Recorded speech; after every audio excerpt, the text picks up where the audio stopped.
Nuo nekenčiamo ir klube nelaukiamo iki mylimiausio ir paties brangiausio. Ąžuolas Tubelis pasirašė naują kontraktą su Kauno Žalgiriu. Aukštaūgis komandoje rungtyniaus dar bent 2 metus ir jau dabar aišku, kad taps brangiausiai apmokamų žaidėjų klubo istorijoje.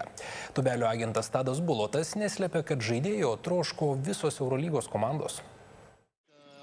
Dar praėjusių metų Liepos pradžioje Lietuvos krepšinį supurtė naujiena iš Vilniaus Ryto klubo, kai sostinės komanda išplatino 2 sakinių žinutę. Ąžuolas Tubelis nutraukė sutartį, pasinaudojo galimybę palikti sostinės klubą. Nors oficialiai ši informacija buvo paskelbta tik po beveik 2 savaičių, tai reiškia tik vieną. Vilnietis keliasi į Kauno Žalgirį. Sužinojus šalies krepšinį sudrebinusias žinias, tarp Žalgirio aistruolių iškart vyko sujudimas, o ištikimiausiai aistruoliai Green White Boys skelbė. Žalgiris nuolatos kalba apie vertybės, apie tai, kokia svarbi yra sistema, savo jaunimo ugdymas, žalias kraujas ir taip toliau. Su šiuo pasirašymu visą tai keliautų tiesiai į šiukšliadėžę. Pasirašius Ąžuolą visus skambius lozungus iš kartos į kartą galime tiesiog paslėpti kažkur, kur labai tamsu. Žinome, kad Ąžuolas yra atsiprašęs už savo poelgį, tačiau atsiprašymas paties fakto nekeičia. Šis žmogus, nors ir būdamas labai jaunas, stipriai įžeidė mūsų klubą.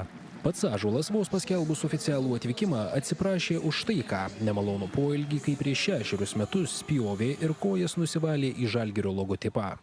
Ta priešprieša kaip ir buvo, aišku, kad jinai kažkokia tai bus ir galima buvo tikėtis, bet man tiesiog nelabai buvo dvejonių dėl jo lygio tiesiog kaip krepšininko ir aš žinau, kaip jisai geba ne tik, kad atsiskleisti, bet galbūt susikoncentruoti ir būti geriausia savo versija, kada yra galbūt tokia situacija sudėtinga. Tiesa, ilgai netrukus labiausiai nemėgstamas, kai kurių galbūt ir nekęstas krepšininkas tapo pačiu mylimiausiu ir labiausiai vertinamu. Nuostabų debiutinį sezoną Eurolygoje sužaidęs Tubelis Kauno komandos marškinėlius vilkės dar bent 2 metus. Žalgiris, kai pasiūlė dar pratęsti porai metų, be jokių emocijų, be nieko, sakau, gerai. Tai jeigu siūlo, reikia rašytis. Nežinau, kaip ir minėjau, fanai nuostabus, komandos draugai einant iki štabo, visi atsiduoda 100%, visi myli krepšinį ir pasiruošę darbui, taip kad važiuojam. Su 24 aukštaūgiu atnaujintas kontraktas pagal Formulę 2+1. Tai reiškia, kad kontraktas galios iki 2028-2029 metų sezono pabaigos. Čia aiškiai yra rolė, tai čia turbūt buvo pagrindinė priežastis, kodėl priimtas buvo sprendimas likti ilgiau Kaune. Senojo žemyno turnyre Tubelis vidutiniškai pelnė po 12 taškų, o tokią statistiką renkančio aukštaūgio, pasak Tubelio agento Tado Buloto, norėjo visos komandos. Beveik visos būtų mielai į tas kažkokias dėrybas ar būtų galbūt joms įdomu, bet toks, sakyčiau, intensyvus pokalbis buvo su 3 komandom.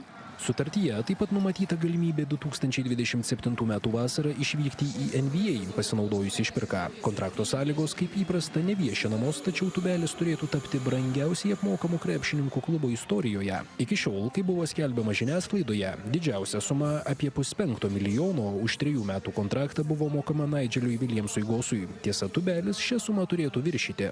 Ąžuolo dar vis tiek yra ta sutartis geresnė, tai aš tik tai galiu pasidžiaugti, kad mano, kaip sakau, gimto miesto komanda Eurolygoje gali konkuruoti su didžiausiais, tituluočiausiais vardais Eurolygoje ir išlaikyti svarbius žaidėjus. Dabar šalies krepšinio pirmenybėse Kauno Žalgiris pusfinalio serijoje iki 3 pergalių prieš Panevėžio Lietkabelį pirmauja 1-0.